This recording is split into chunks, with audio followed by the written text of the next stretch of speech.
Good evening, everybody. Happy New Year.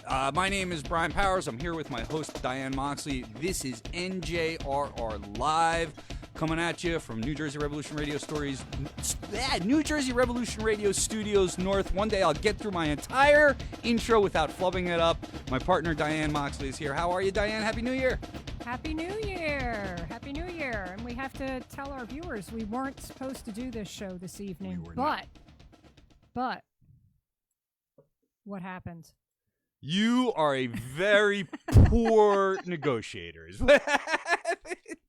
Diane, if you were here a couple weeks ago, and honestly, I'm really glad that you came through, Diane. We didn't raise the $500 that Diane said we did. We didn't even really come that close, but you know what? Honestly, we just missed doing the show. I don't think we could be away from this show for 2 weeks. So we did raise a little bit of money, and I want to thank everybody that contributed. Yes, thank you.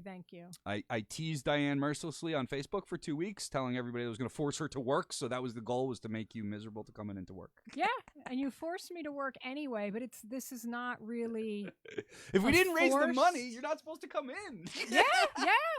But we can tell our viewers and listeners that one of the reasons we're here is because we have a guest that we are so honored on New Year's Day to have with us, Margaret Kimberly.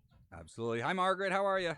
I'm good. How are you all? Sorry that you can't see. I can see you all, though, and I guess as long as I can be heard, it'll work out. Yes. That is great. Before I toss it over for the main interview, I just, as part of, you're going to hear a lot about Margaret's history, and I had a great opportunity because of Diane's organizing. We spent a long weekend in a house together in Salem, Massachusetts for the Green Party in New Jersey. It was a really honor. I mean, it is just so awesome. I woke up in the morning to get my coffee and my cereals, and there's Margaret Kimberly writing a book at the living room table. Yeah.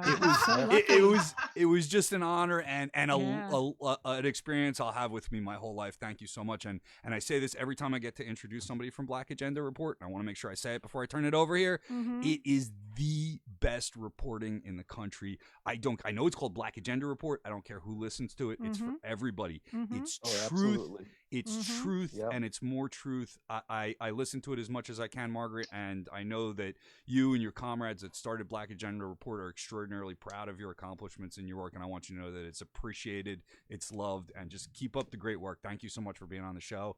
Diane, Margaret Kimberly, let's hear it. Yeah. Thank you so much for taking the time out on New Year's Day evening.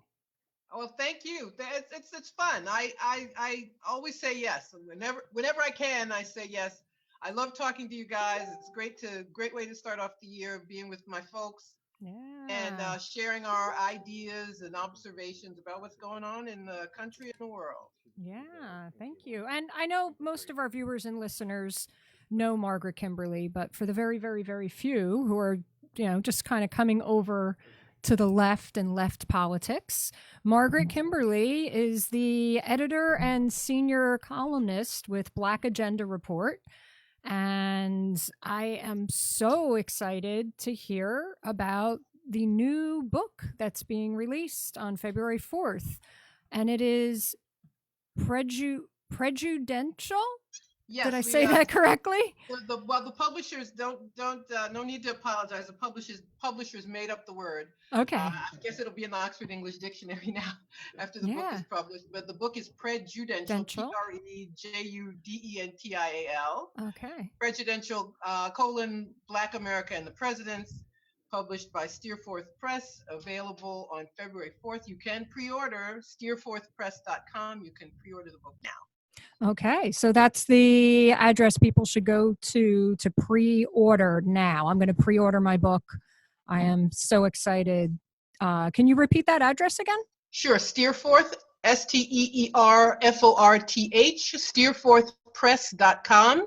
Okay. And you can pre-order the book, the ebook, and there will also be an audiobook. So there are many different ways to get the information.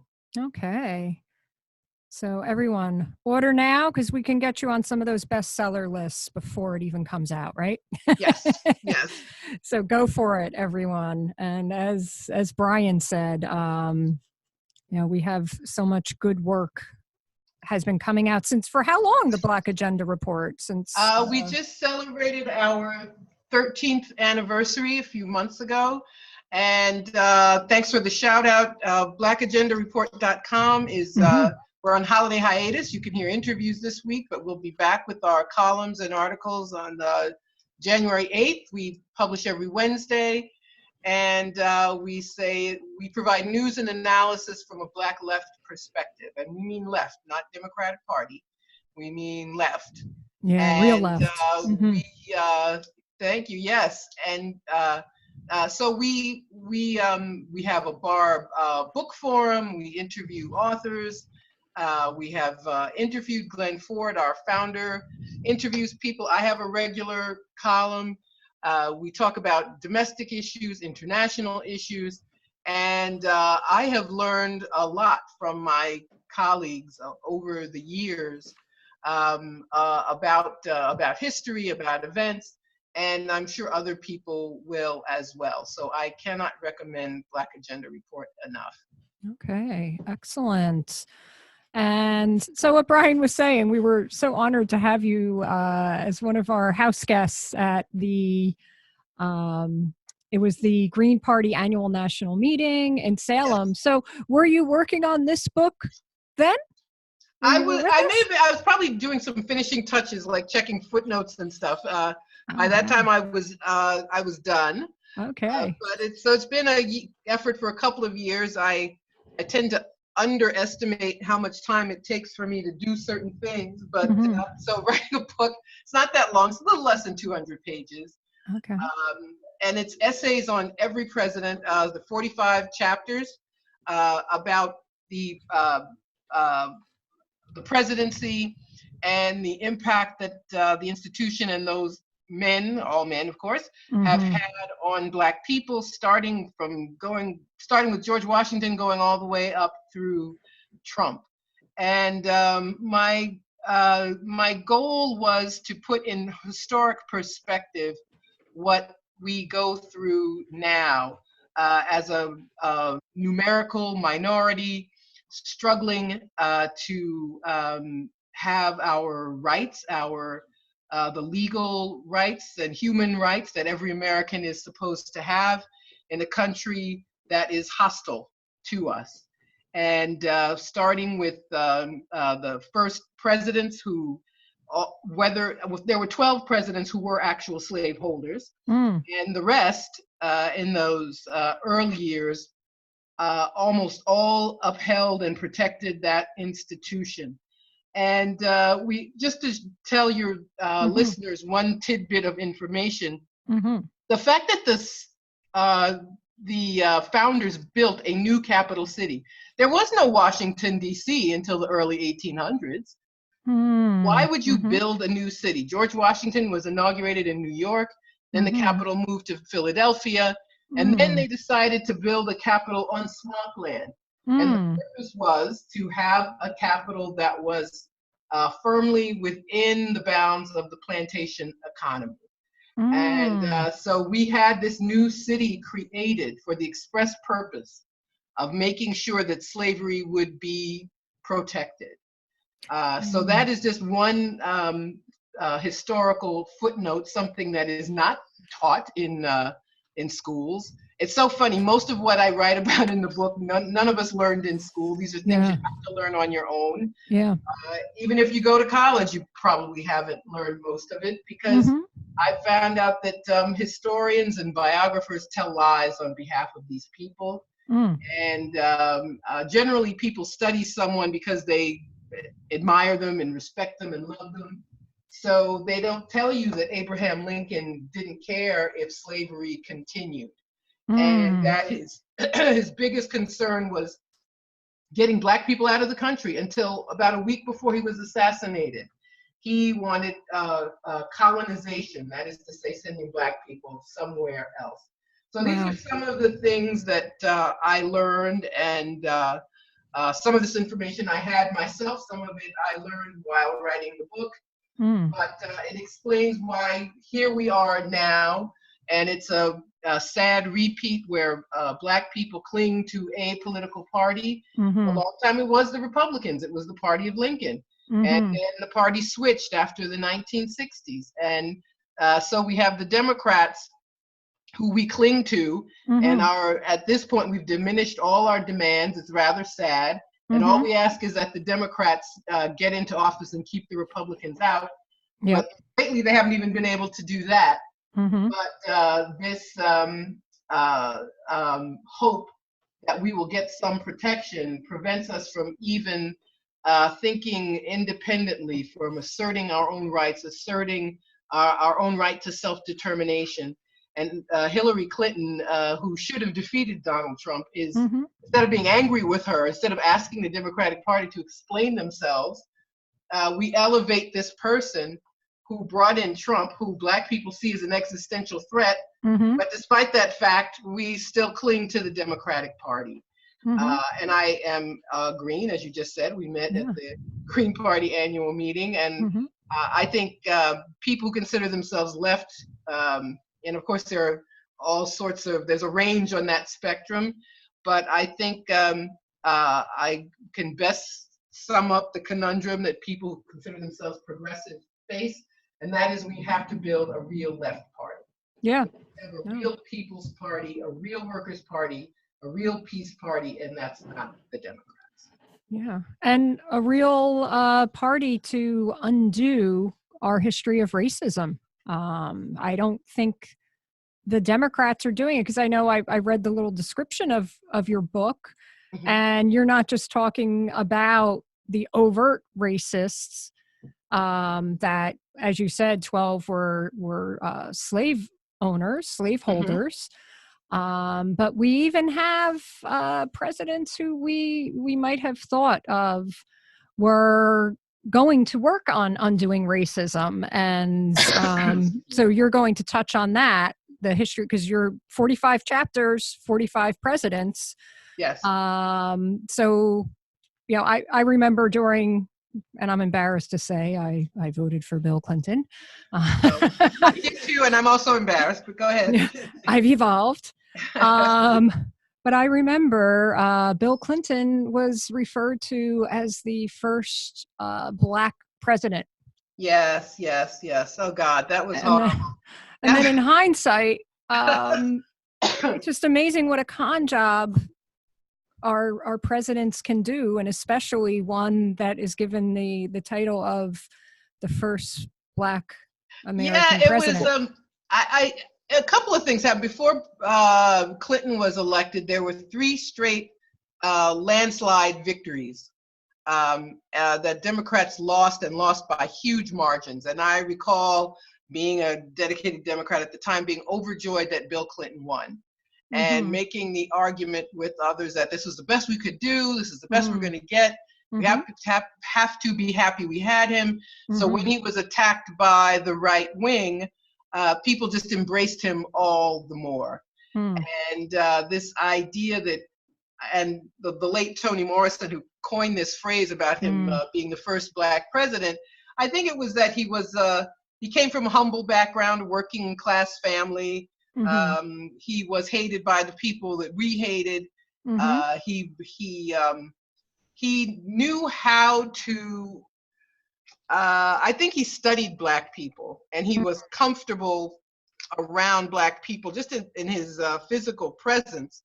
And so people felt easy with him, and felt, and of course, being the representative of the supposedly not racist party, people put on blinders and fool themselves, and I did it too. So I can't criticize anybody who did that at that time. Yeah. So it was easy for him to be this beloved figure. Of course, when you look at what he did, he's the welfare reform cast millions of Americans into poverty. There was a federal right to public assistance that started back in the days of FDR in the 30s, and he got rid of it. And this literally made millions of people poorer than they already were. So that is an example of the sort of things that Democrats do when they get into office that Republicans can't get away with. He's the one who got the trade bills passed that Bush Sr. couldn't get passed. That's what Yet when we let these Democrats, when we let them into office and just give up all our rights, give up what we want, being so happy just to see them, it's disastrous. And we have to stop doing that. And that is a classic lesson in what the left should not do. So you have 45 presidents. You've given them each a chapter. Yes. And I know this is going to be really hard to select one. But if you were to pick a president who was the worst in regards to upholding white supremacy, who would that be? The one that comes to mind first is Andrew Jackson. Okay. He was the genocide president. He was the one who carried out the Indian removal from the southeast, clear that territory for white settlement, for the plantation economy, which expanded slavery into those states. So he's the one who comes to mind first. In the last century, I would say when Woodrow Wilson was pretty bad. He was a segregationist. He segregated the federal government, segregated the city of Washington, D.C. Then we have people who, get more credit than they deserve, like FDR. The Democrats were the party of the South, and that was FDR's excuse for not passing anti-lynching laws, for example. He's like, well, I would if I could, but those Southerners won't let me do it. So he did things that were obviously good for the whole country, but that connection with the Democratic Party at that time caused us to give up our rights. But I think the most important thing to remember is we've always made the greatest strides in this country when the people make demands and when there's mass action. When any president is quote unquote good, it's because the people force him to be. And I think that's the other lesson from this book. So yeah, you could feel so hopeless in these, in the current climate. So I guess we're saying, because I hate to say it, but I think we have to prepare for Trump in 2020. I think so too. I do not have confidence in the Democrats defeating him. Yeah. First of all, he does a lot of things that they approve of. So for this impeachment farce, they gave him everything he wanted first. They approved the military budget. They approved liberals were snickering about the Space Force. Well, they gave it to him. Yeah. They gave him the wall. I'm blanking on what else things, trade bill, everything. They gave everything they wanted. Yeah. But then they go through the smoke and mirrors of this impeachment. Both parties are ruled by corporate interests, by wealthy people. They both do their bidding. There are some differences in the margins. You could say Democrats, yes, they do have better judicial nominees.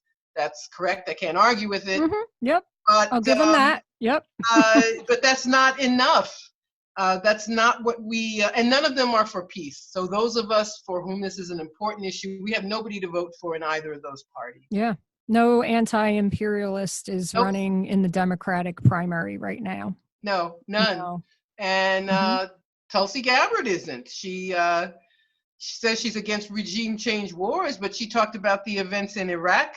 Yesterday, an angry crowd attacked the U.S. Embassy in Iraq because the U.S. military killed Iraqi soldiers. And Trump lies and says that was an Iranian militia. No, it wasn't. It was Iraqi soldiers. But in her tweets, she refers to this fictitious Iranian militia. Yeah. So I don't mean to beat up on her particularly, but just to point out that even when a Democrat is supposed to be anti-imperialist, they usually aren't. Yeah. No, absolutely. So we have to get ready for Trump in 2020. But what you were saying to give us a little bit of hope, no matter what, we're getting one of the corporate-controlled duopoly candidates in. It's most likely going to be Trump. So you were saying, the people need to make demands. So regardless, whether it be Joe Biden or Trump, Warren, even Bernie. Well, it's a funny thing. Bernie Sanders is the most left. On foreign policy, he's still an imperialist. But the Democratic Party establishment does not want him. And I believe even if he does well in the primaries, they're going to find a way to steal the nomination from him. Absolutely. And I think that's an opportunity for those of us on the left to build our party, regardless of what he does. I think the bigger question is what his supporters will do.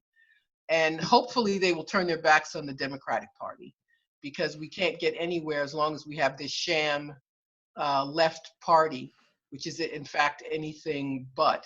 But I think in their zeal to stop Bernie, who I think has the best chance of actually beating Trump. Oh, absolutely. Yeah. They are going to get Trump reelected. I think it's entirely possible that Trump can be reelected. Yeah. But that's our opportunity. Yeah.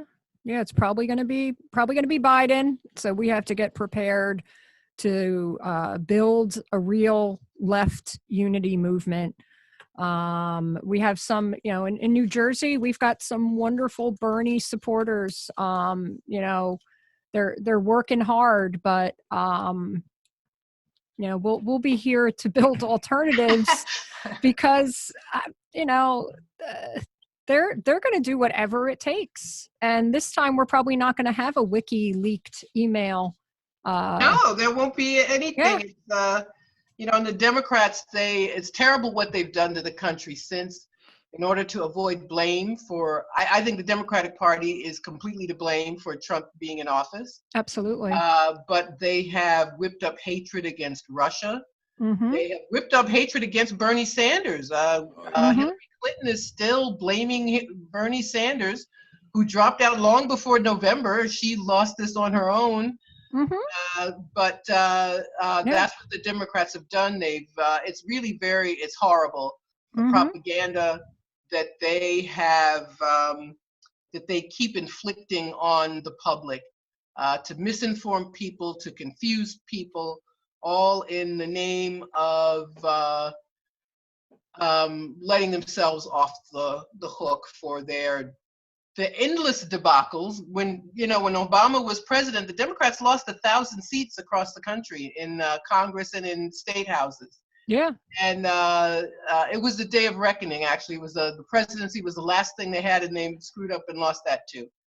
Yeah. So they have a lot to answer for, but people on the left need to, and I think it's entirely doable to, in a few years' time, to really build the Green Party and make it a viable electoral force. We do live in a system that's hostile to third parties, but my response is always, well, let's make the Green Party one of the two and get rid of the fake Democrats once and for all. Yeah, yeah. Now, Margaret, we do have to break for commercial. And we do have a segment coming up where we're going to be talking about a recap of activism in 2019 and then goals for 2020. Would you like to stay on and join the discussion? Yes, I would. Okay. And I have to ask Excellent. Margaret about the Green Party too. So okay, cool. But I got before we get to that, and Tom as Tom well. Violet is here with us. We'll we haven't. We were hiding him. We were hiding him. Sneak attack Tom. I'm all ears. Tom will be here in a minute. But first, I want to talk to you about a couple of things going on at New Jersey Revolution Radio. And the first thing is Weed, Women, and Wellness happening January 26th at the Cherry Hill Women's Center. This is happening like way bigger than we thought it would. We booked kind of, I'm getting messages from my comrade, our creative director here, Heather Warburton, saying, I think we might have gotten a small place. So listen, it's going to be awesome. The cannabis industry, just like everything else under capitalism, is heavily dominated by men. Women are having a hard time, just like every place else. And so Heather said, you know what? This is a place where we can talk to patients. We can talk to women. We can empower people. I will be there. I will not talk during the event. I'm there to run wires and shut my mouth. So it's a safe space for women. And I'm just excited that this is happening. I personally have seen this scene, and yeah, it's not friendly to women. And so I'm really grateful to be a part of this and to support my female comrades and allies in this struggle. And it's going to be just fun. They've got a taco truck. They've got a massage table, a massage chair, so you can get a neck massage. And you can learn not just about the benefits of cannabis and CBD and all that, but, you know, how women can break into the industry and how they can empower each other through this network. So I'm looking forward to it. I'm really proud of being a part of it. And Heather Warburton, again, our creative director, this was her brainchild. So thanks a lot. January 26th, Cherry Hill Women's Center. Come on down. This and all our other events are on our Facebook page at New Jersey Revolution Radio as well. Our show sponsor today on the sponsorship table is the Coffee House on Amboy Avenue in Edison, New Jersey. And of course, the book, Not Trivial, How a Degree in Liberal Arts Can Fulfill Your Dreams by our friend Lori Endicott Thomas, another author friend of a show. So that's our commercials. Please help our supporters out. And if you go buy something from them, mention New Jersey Revolution Radio, because that way they'll know that their sponsorship is working and making a difference. Yeah, we're going to get right back into it with Margaret Kimberly and Tom Violet joining our panel discussion. We're going to recap 2019 and get into 2020. Margaret, before we jump in, I did have one question about the Green Party, and it's just one quick question, because I think we have a long way to go with the Green Party. I really do. And you know, I'm a loyal Green. I'm a registered Green. I don't plan on going anywhere. Dip in and out of the party and help where I can. I'm technically still on the executive board here in New Jersey as the elections chair, even though I've been desperately trying to get rid of it for a year now. I'm going to start making public announcements. And I'll tell you this is really true. On the Green Party, how often have I said that my reign of terror needs to be brought to an end? For about a year now, I still can't get replaced. But I support the Green Party. I love it. Margaret, what's the one big thing that we need to do to kind of, I mean, is there something, it does feel to me like something's still missing with the Green Party, that we can't get it to that next level. That's just how I feel. What's your sense of where the party is at, and what do you put as like a priority in getting to that next level and making, you know, bigger differences? I think we need to be active in local issues that really matter to people. What's really impacting people's lives in our various communities? Is it, excuse me, it could be any number of things: housing, gentrification, education. It could be anything. Excuse me. And I think we need to find those things that people are most concerned with, and to be active on those issues, and have them, when people think of the Green Party, if they say their issue is police brutality, or it's mass incarceration, or it's the quality of the schools, or it's people being displaced from their homes, whatever it is that matters, to use the party to organize people so they see us as doing something, and not to be armchair radicals, but to be people who actually are affecting change that impacts people's lives in a very real way. When those issues are seen as Green Party issues, and that, of course, depending on where you're talking about in a particular state or across the country, those will be different things. I think that will make all the difference for us. And then people need to see Greens winning for office, and they, you know, so people don't think of us as the spoilers or the, you know, the Russian assets or the Russian asset spoilers, or, you know, whatever it is that's said about us. And that's not their only conception of the Green Party, but the people who helped to improve their housing conditions, or the people who shut down the plant that was polluting a community, or whatever. Thanks. Yeah. 2019.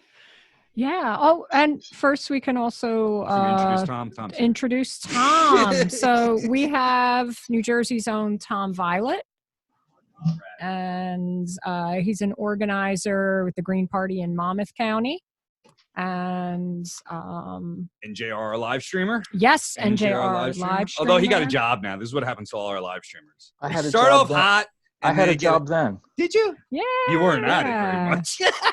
Well, that's the thing. Yeah, it was a Is that little. why you have a new job?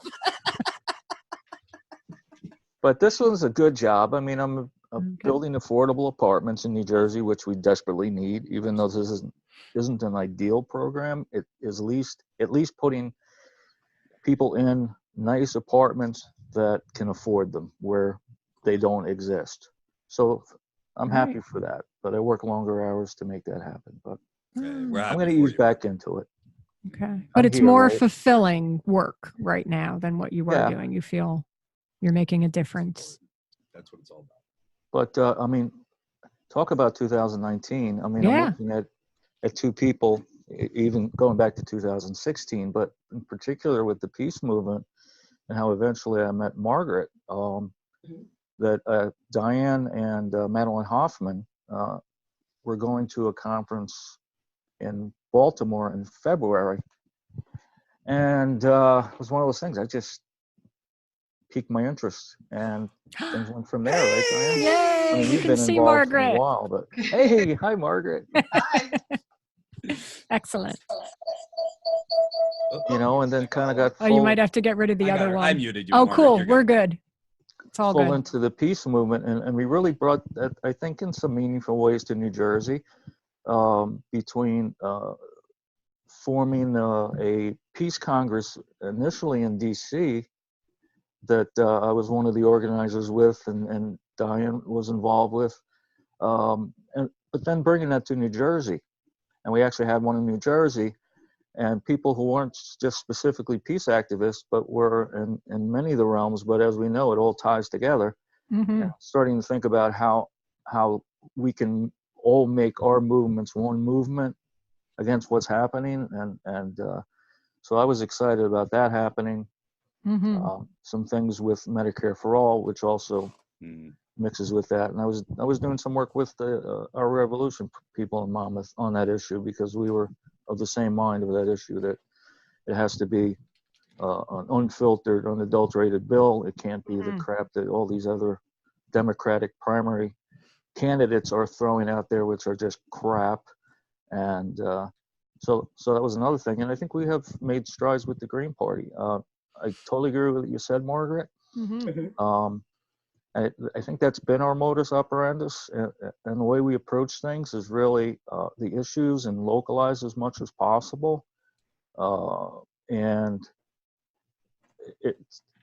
for me personally, I guess the thing I would have liked to see more is more people coming out, but I guess that's the challenge. But I think we're going to see, because of what's happening politically, that those people who are still going to the Democratic things and still have their hopes in the Democratic Party are going to finally say, all right, there's got to be an alternate, and let's put some effort into it, right? Mm-hmm. And really come out and participate in the type of things we're doing to build a real left party.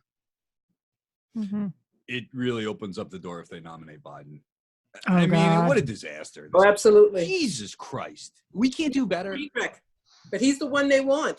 Yeah. Why? He's Because an idiot. He's been He's an smooth idiot and he for doesn't 50 make verbal fucking mistakes. years. He's not. He doesn't make mistakes. He doesn't gaffe. He's a fucking idiot. himself. He answered the question. He was said to a group of donors, that is to say, rich people. He said, if he were president, things won't fundamentally change. Yeah. So that's why they want him.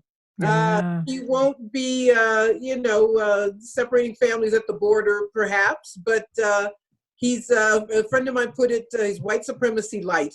Mm-hmm. And he's not a Republican.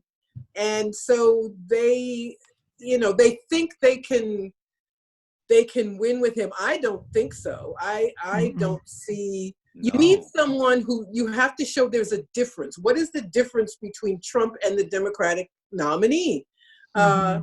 Trump passed the biggest tax cut for rich people in history. This was their dream and fantasy come true. A Democratic candidate should say, I'm going to undo that. But if you say things aren't going to fundamentally change, obviously that's not it. You need someone who's going to build excitement and bring in new people. Those 80,000 votes that Hillary Clinton, threw away with their own hubris. it's actually not a lot of more people that you need to get in, but you have to have someone who's going to bring people out, and that means you speak to the needs that people have. And Biden doesn't do that. No, I not don't know at who all. he's speaking to at this point. I mean, other than powerful, rich white men. I don't know who he's talking to. He's so out of touch. And he's at Yeah. 50%. And he's at 50%. All the money behind him, and that's where he is. It's crazy. And Trump, every time they attack him, goes up in the polls. His poll numbers have risen since the impeachment was first discussed. So they, Democrats are, they're doing it all wrong, unless of course they want to see Trump reelected. Well, I wonder, except for, like you said, what was it, racist or white supremacist light. So we have overt racist or covert racist, and I put Joe Biden in the over. I don't give him even the light. Yeah, you're right. Just as racist as any other. I mean, he just doesn't think he is being racist. Yeah, you're right. No, yeah, the stuff that comes out of his dumb head is unbelievable sometimes, and it's what you're doing, and it's Hillary Clinton all over again. It's a guy that will not energize young voters, that's stuck in the past, that's trying to play this middle-of-the-road fake progressive but loyal to. It's the same damn. They didn't learn anything at all. Not one thing. They don't want to learn. They don't want to learn. That's my takeaway. Yeah, they're hoping to thread that needle and get away with somebody who isn't any different, but who speaks to some of their constituencies. So that's their hope, to not do anything really different, but manage to win anyhow. I have a scary scenario, and I think, and we're Greens again. I'd love to see Howie Hawkins or a Green Party candidate win a presidency. I know that's not probably in the realm of realistic possibility, but if you're talking from a Democratic Party perspective, here's the scary situation that a comrade laid out to me that is probably the truth. You got Mayor Pete, who looks like he's 14 years old in camouflage. You got this idiot Biden. And then you've got Elizabeth Warren, who's she's racist light. I'll give her racist light. Okay. So what you do is you just have Biden. You have Bernie ain't going nowhere. You just have Mayor Pete or Elizabeth stay in the race, split the progressives. Biden gets the nomination. It's that easy. It's that easy. Yeah. Well, they that's why they wanted so many people in. They also wanted somebody. They weren't sure who could defeat Bernie. So they tried Kamala Harris. She's a flop. She's out. Beto O'Rourke. He's a flop. He's out. Then you have, a couple people still hanging on. And I think they're splitting votes from each other, Buttigieg and Warren. Elizabeth Warren, by the way, I ever since I found this out, I never stopped repeating it. She was a Republican until she was 47 years old. Yep. That's not like a youthful mistake. That's 47. And so who was in office when she was 47? What's that? So who was in office when she was 47? Well, it's like about 73 now? Ago. So that's like late 90s. So like Clinton. Clinton. Yeah. She's a Clinton. So she's neoliberal from birth. A capitalist to her bones, as she said. Capitalist to her bones. That's it. Yeah. And I think she started off with a bang because of her rhetoric against the banks. Her rhetoric against the banks is really good. And it was timely, and it was a little bit cutting edge. At the time she was doing it, Bernie wasn't as popular. I think these social movement culture that you see now wasn't as prevalent. So she was good. But as time went on, it kind of this veneer kind of washed away. Well, Bernie tried to encourage her to run against Hillary in 2016. She played the safe. She played the long game safe. Yeah. So anyway, I don't know if Bernie knew she'd been a Republican nearly her whole life. Wow. Yeah. God, the Democratic Party's gonna be a mess, and I guess I just pray for something big to happen between now and 2020. We did want to talk about activist goals. We're talking about too much electoral stuff. We are. Yeah, I was getting into that. What's your we have activist goals. We're supposed to talk about activist recap goals already. Activist recap of 19 and activist goals for 2020. We have 7 minutes. because what we have is activism, because we are probably going to be stuck with a shit show next year. So I guess we'll just throw out some of our favorite highlights in 2019. So I'm going to jump in and go first. So, and this is where we talk about direct action gets the goods, how it really, really works. In New Jersey, we had our comrades with Wind of the Spirit and Cosecha, and they did multiple actions, multiple direct actions. There was the shutdown of McCarter Highway, Route 21 in Newark.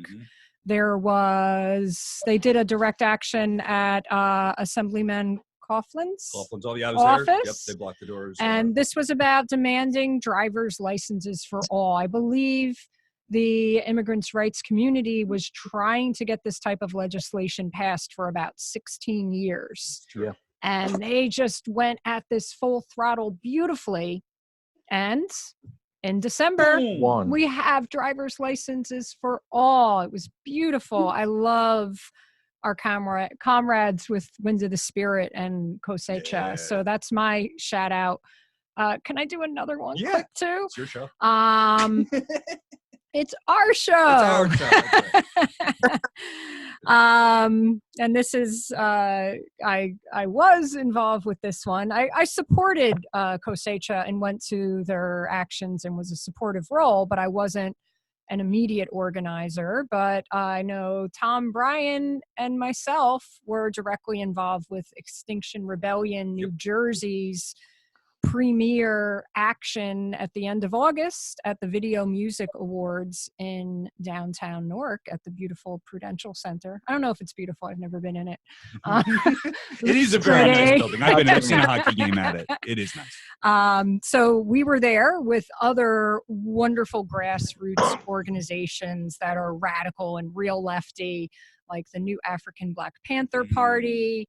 The other immediate organizer of the action was the Newark Water Coalition.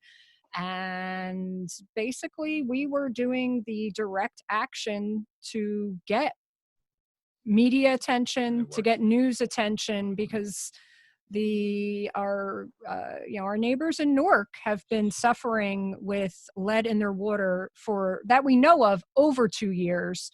And lip service with the local, county, state, and federal governments. This went all the way back to Booker when he was mayor. Yeah. Oh, yeah. Yeah, now they're seeing the pieces. Before, Lord knows. Lord knows. The Green Party was there too on that day. Yes, yes, thank you. So I'm sorry. I'm a Green and I left them out. But yeah, I'm just going to throw out again, direct action gets the goods, because we saw even before our action, because they were being threatened and knew about our action, county government started to turn some wheels. Then we even had Booker, I believe, a few days after, Senator Booker. Bernie is talking about federal water standards. Yep. And our brave activists, including Brian and Tom, it was a rough arrests. And you guys really handled it. And if it wasn't for doing something as dramatic as that, we'd have children in Newark still drinking lead water. And we can't thank you guys enough for your bravery. You knew the police were, you knew it was going to be intense. Yeah, and you see a bunch stood of up to SWAT that anyway. Standing around, we had FBI. We had it was. Wow. It was they were primed up. So, and you knew that, and you took that risk anyway. So I want to I can't applaud you guys enough for taking that. I'm just tickled pink that it has made a difference, and we're protecting young children's are getting changed. Brains. Yeah. And there's a strong local organization, the Newark Water Coalition. Yeah. That's wonderful comrades. On top of this, I believe. And well, that's the kind of thing I was talking about when I said what Greens need to do for Greens to be seen as fighting for it. I mean, what's more basic than the right to clean, safe drinking water? And that's the sort of thing that Greens need to do around the country. So I applaud you guys and everyone else who was a part of that effort. That was part of all our highlights, I'm sure. Yeah. Yeah. that was Yeah, a I'm big sorry one. I stole that from stole you it. guys. It's okay. Sorry. That Tom's. I can see Tom. As soon as you start talking about Tom went. But I had to just, I can't thank you guys enough. I I can't. flipped off a cop too. Does that count? Yes. Power to the people. Yes, it counts. So sorry if I took your That's okay. highlights. No, I want to hear Okay. Tom's high. Tom, I want to see Tom come up with another one. Oh, you want me to see? He's come got up? a ton of them. He's got a ton. Yeah. Well, you know what? This wasn't in New Jersey per se, so maybe Brian's That's not going okay. to accept this one. No, I But accept it. the Foreign being lands. part of the Embassy Coalition. Yes. Yeah. that's Oh big. my We- God. Because Huge we shout out. represented between myself, Diane, I believe Madeline live streamed, and I'm probably missing other Madeline folks Hoffman. who are right there in DC live streaming this, bringing it out to the people in New Jersey and other parts of the country as well. I mean, I'm sure you felt the same way, Diane and Margaret and Brian, that this was the place to be in April, March, April. This was where the fight was, and it still is. Yeah, And it's ongoing. maybe we can give a quick plug on that. There's going to be there's a East Coast tour of the Embassy Protector Collective, and because they're still raising money too, because they are mounting a legal defense, and you know that the Trump administration is going to go at them with everything they have because they made them look stupid. Yeah. And they finally pulled the plug when Jesse Jackson showed up, and they realized that this was really starting to get ugly and it wasn't going away. So then they kicked in the doors and did what they did. But I was very proud of that, and it showed that we could satellite from New Jersey. Yep. And the power of what you've created here, Brian, others really has a lot of reach, and we can all be brothers up and down the Eastern Coast too, and around the country. So I think you've set a really good. Wow. You have. And I want to give the website out because this is ongoing and they're fundraising. And like Tom said, we're going to have hopefully a fundraiser for the Embassy Protectors Collective in Princeton, Sunday, January 9th. And it's downtown Princeton. It's in a lovely area. So we'll be doing some carpooling, I'm sure. Easy by train. Yeah. And it's, I think this is the correct website. I'm sorry if Brian wants to check it out too. defendembassyprotectors.org. So all of our viewers, please go to defendembassyprotectors.org. I love how this is unfolding because, where's Guaido? It's like, where's Waldo? How are they going to, I definitely, I hope we can, find out from Margaret and Kevin and maybe bring them on the show again soon, find out where legally this battle is at, because, they need to, from what we understand is that this Embassy Protection Collective was invited in by the Venezuelan government to the keys. They gave them the keys. So are they going to say that Guaido and his fake ambassador were the ones with the authority? Are they, I don't know. Are they going to be compelled to come and testify about how they're not the Venezuelan government? It's just going to be. Should be a show. Maybe we can get down and cover it as New Jersey Revolution. Yeah. And find out what it's about. Yeah. So considering where they're at now, that's going to be really interesting. Yeah. So, and Margaret, I think Margaret's got it. Margaret popped up today. Margaret, highlighted 2019 activist stuff. No electoral nonsense. We're done with that. Oh my goodness. Well, here in New York, we also have driver's licenses for all. So regardless of legal status, New York State residents can get driver's licenses or non-driver ID. We also had a huge housing victories where our rent stabilization laws were restored. Starting when Pataki was governor, they watered them down. There was, they called it vacancy decontrol at a certain point. So affordable apartments were being lost. And a lot of people of not just Greens, but many others were involved in this effort and involved in organizing effort to get some Democrats out of office who were caucusing with Republicans.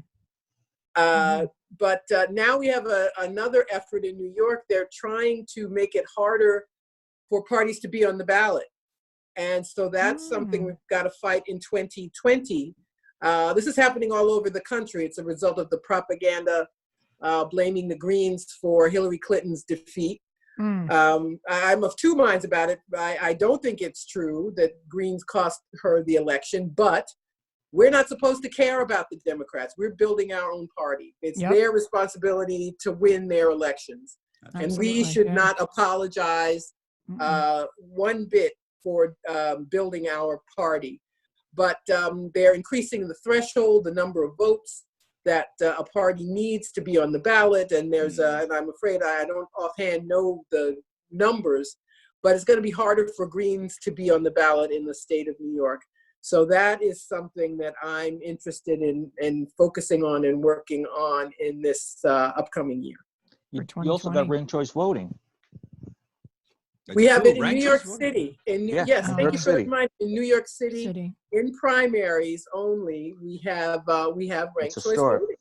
Yeah, it is. It is a start, and you know, we're always told we have a democracy, and it's like, no, we don't. So there are ways to make a small d democracy in the country, and ranked choice voting is one of the ways to do that.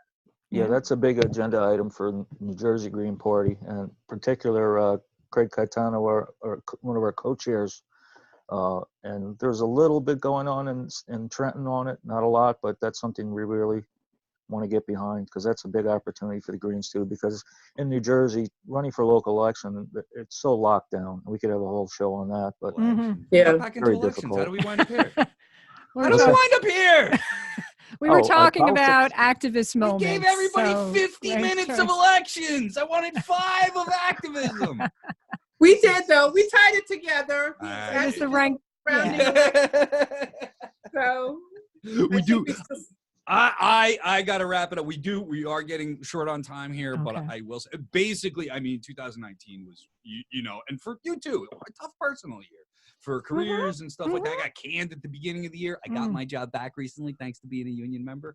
I'll talk more about that in the future. I got to get everything legal. You know, lawyers are still telling me to shut up. But you know, from a personal year, it was trying, but obviously the highlight is right here, New Jersey Revolution Radio. A year ago, you were sitting down here. We didn't have paint. We didn't have sound poems. I don't know how many I think we were sharing a microphone and we didn't have a soundboard.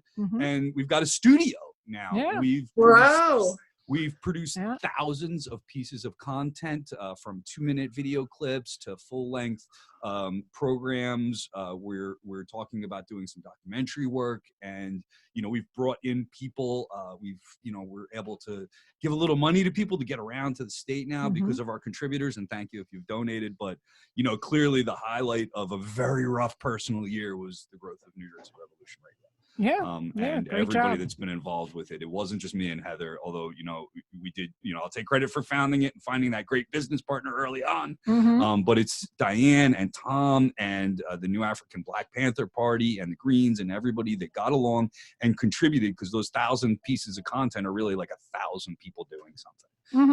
So I'm really proud of that. And in 2020, looking forward, before we end the show and I go around the room, so I'd like to hear 2020's going forward from everybody too, is a couple of things, is of course to continue to build New Jersey Revolution Radio and get a sound, solid structure. Our comrade Ajamu Baraka is always talking about how we need organization, we need structure, we need revolutionary establishments. The establishment has its establishment. We need our own, and I hope that New Jersey Revolution Radio can become a bigger part of that in 2020. And now I'm going to play some music because that makes Diane rush the way out because we got to go to bed. But we want to hear more from them as I play. It's a long song. I got 6 minutes. Okay, so goals for 2020. You have Tom, to wrap it too. Go for it. What? A goal for 2020. Now, kind of what Brian said. You have to have people, you have to have structure, and I think the people are going to come, because I think we're doing what we need to do. We've only touched the tip of the iceberg, Margaret, on the type of things that New Jersey Green Party and the other organizations we folks in the party are involved with. And I think it's there. I think people can plug into us. It's really having the organization. We have dedicated professional people, but them really say, oh yeah, this is where I want to be. I'm done with this Democrat who says he's progressive, who says he's going to get something done. So Mhm. that's what I'm interested in, is really building our capacity, because Yeah. we're the best kept secret in New Jersey. Mm. Yeah. So we got to Yes. get the word out. Yeah. So I'm And- really hopeful about that. Good. And Margaret, what are your goals for 2020? Activism, Selling this politics. book. Sell the book. Oh yes. And quit my day job. No, it's not gonna happen. Yes. I'm sorry. That's about 19 months from now, I can probably retire, knock wood.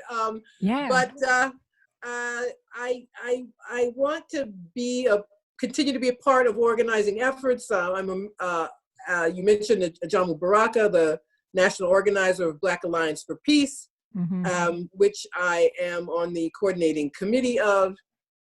We've got to organize around issues locally, and we need to build, cadres, if you will, and so that we can really make good on all the issues that are important to us. So I think we need I need political education. I'll admit that.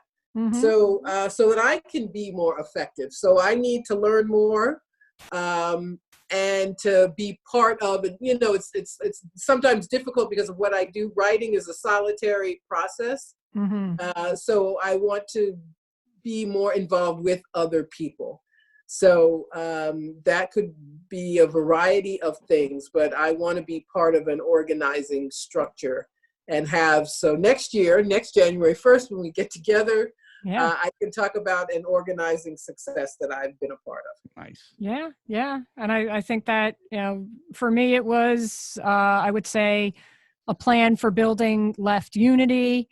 I know we've talked about it before, but I think this is the year we're going to have to do it, is have a left unity conference, maybe after the DNC does their dirty dirt that they usually do. Have a place for people to go and vent, a little bit of therapy, but then get to work. No place better than the great nation of New Jersey. Yep. I will tell you that. Margaret Kimberly's book, Prejudicial, Prejudential. Prejudential, Black America I and thought the you nailed it. It'll be out February 1st. February 4th. So get Pre-order now. Pre-order now. Yep. Check out Black Agenda Report wherever you get your podcasts Absolutely. and the news. The podcasts are really what I'm getting into, but they do blogs. It really, I'm not lying. It's the best reporting in this country. If you're not paying attention, you're not getting the truth. You just real not. news. You really are. To get That's the real everything from news. Margaret. That's it. Get it from Margaret. Will I see you in Detroit this year? Yes. I will see Margaret again in Detroit this year, and I can't wait to see you next week. New Jersey Revolution Radio Live comes at you every Wednesday at 8 p.m. We really need contributions. We didn't make our fundraising goal, but you see the commitment we have. We show up even when we don't make it, but that's not going to last forever. And bring you wonderful guests. We do. It really is Margaret Margaret. Kimberly. Margaret brought us here today, but your contributions also help bring us here today. So you get a minute, any amount of money, a little bit, a lot of money, it really does make a big difference. Thanks a lot for those that have, and if you haven't, take a few clicks to New Jersey Revolution Radio, njrevolutionradio.com/donate, make a donation. But until next week, this is Brian Powers, and I want to remind all of you that it's 2020, and the police can still quit their jobs. Yep. And this is Diane Moxley wishing you all a very happy new year. And even though it's a little bit cold out there, we have work to do. So I'll see you in the streets. Bye, everybody. Thank Good you, night. guys. Bye. Good night. Thank you. Thank you so Good much. seeing you, Margaret. Bye-bye.